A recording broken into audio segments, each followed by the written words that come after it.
Doctor Yunus ভালো মানুষ, দেশের কৃতি পুরুষ, আমরা তাকে সমর্থন দেওয়ার জন্য বদ্ধপরিকর। তার কোনো অভিজ্ঞতা নেই, তাকে এখন অভিজ্ঞতা সঞ্চয় করতে হবে। যাদের অভিজ্ঞতা আছে তাদের কাছ থেকে পরামর্শ নিতে হবে। আমরা চাই না এই সরকার ব্যর্থ হোক। এই সরকার ব্যর্থ হলে বাংলাদেশ ব্যর্থ হয়ে যাবে, প্রতিবেশী রাষ্ট্রের ষড়যন্ত্র সফল কাম হয়ে যাবে। আমরা কারো গোলামি করতে চাই না, আমরা সিকিম হতে চাই না। আমরা বাংলাদেশের মানুষ, স্বাধীনতা প্রিয় মানুষ। বিশেষ করে এক ভূমিকম্প আপনারা 1971 সালে বিপ্লবের যুদ্ধ করে এই দেশটিকে স্বাধীন করেছেন। আবার এত বছরের ব্যবধানে এই জুলাই আগস্ট মাসে আরেকটি বিপ্লবের সূচনা আপনারা করেছেন। যেভাবে বাংলাদেশের ছাত্র জনতা, বৈষম্য বিরোধী ছাত্র জনতা যেভাবে tank, armoured personnel carrier, helicopter, গানশিপের সামনে খালি হাতে মোকাবেলা করেছেন, এটি এক গৌরবজনক অধ্যায়। সারা বিশ্বের মানুষ, মানবতাকামী, গণতন্ত্রকামী মানুষ এই সংগ্রাম নিয়ে গর্ববোধ করে। আমরা অবশ্যই গর্ববোধ করি। প্রত্যেক কালে বিশ্বে এই ধরনের উদাহরণ নেই। যুদ্ধ অনেক দেশে হয়েছে, কিন্তু নিরাশ্র মানুষ গণতন্ত্র প্রতিষ্ঠার জন্য মেশিন গানের সামনে বুক পেতে দিয়েছে। 71 সালের পর এই দৃশ্য আর আমরা দেখতে পাইনি। সুতরাং এত বড় বিপ্লবকে আমরা ব্যর্থ হতে দিতে পারি না। আমরা অবশ্যই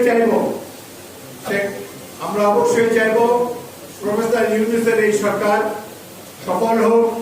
তারা যে সংস্কার করতে চায় তাও সফল হোক, কিন্তু তারা যদি সমাজের প্রত্যেকটি অঙ্গনে সংস্কার করতে চান, এত সময় আপনারা পাবেন না, সেই সক্ষমতা আপনাদের নাই। নির্বাচন ব্যবস্থার একটা সংক্ষেপ, নির্বাচনী ব্যবস্থার সংস্কার করে দিন। এই বিচার বিভাগকে নিরপেক্ষ করে দিন, তাহলে আমি মনে করব আপনারা আপনাদের দায়িত্ব পালন করেছেন। সর্বক্ষেত্রে সংস্কার করার যে প্রয়োজন, সেই প্রয়োজন মিটাবে জনগণের নির্বাচিত ব্যক্তিরা। জনগণের নির্বাচিত, ভোটের মাধ্যমে নির্বাচিত সরকার সকল ধরনের সংস্কার করবে, তাদের জন্য রেখে দিন। আপনারা পারবেন না, আপনাদের অভিজ্ঞতা নাই। আপনারা আমাদের সকলের সদিচ্ছায় আপনারা এখন পর্যন্ত ভালোই চালিয়েছেন, but you are very slow. অত্যন্ত স্রোত আপনাদের গতি। আওয়ামী দুর্বৃত্তদেরকে আপনারা চেনেন না। আমরা এখানে সবাই কারাভোগ করেছি, আমাদের সবাইকে সাজা দেওয়া হয়েছে মিথ্যা মামলায়। এদেরকে তো আপনারা নিয়ন্ত্রণে আনতে পারবেন না। একটা নির্বাচিত সরকার আসুক, তারপর দেখবেন যে এদের আর টিকিটিও খুঁজে পাবে না। এখনো গভীর রাত্রে মাঝে মাঝে তারা রাজপথে মিছিল করার চেষ্টা করে।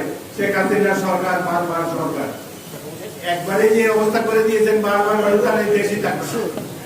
সুতরাং বারবার দরকারের কথা ভুলে যান, সামনের দিকে তাকান। মুক্তিযোদ্ধারা বেঁচে আছে। আমি সরকার কাছে অনুরোধ জানাবো, অতি অল্প সময়ের মধ্যে বাংলাদেশের প্রকৃত মুক্তিযোদ্ধাদের একটি দলের সাথে প্রফেসর ইউনূস সাক্ষাৎ করবেন, তাদের পরামর্শ নেবেন এবং আগামী দিনে যারা বাংলাদেশ সৃষ্টি করেছে তাদের কথা মতো দেশটা পরিচালিত হবে।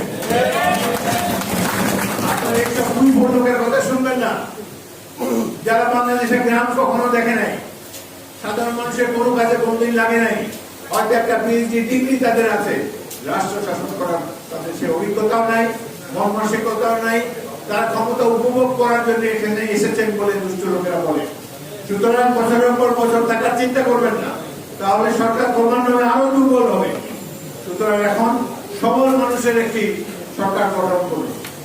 আমার মনে হয় আমরা এই পরামর্শ নিতে পারি, যাদের রাজনীতিকদের মধ্যে যাদের জ্ঞান গম্ভীর আছে, যাদের দক্ষতা আছে, যারা নীল ও দেশপ্রেমিক, সেই ধরনের কয়েকজন ব্যক্তিকে নেন।